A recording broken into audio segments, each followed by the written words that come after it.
You ask Tiger to solve. This deals with linear equations with one unknown. The final result is b equals 5. Let's solve it step by step. Simplify the expression. Expand the parentheses.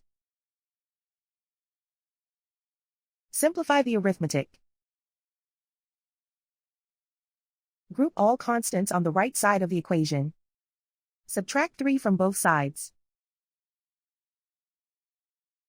Simplify the arithmetic.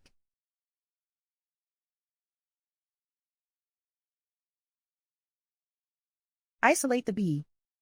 Divide both sides by 3. Simplify the fraction. Find the greatest common factor of the numerator and denominator. Factor out and cancel the greatest common factor. And so the final result is b equals 5.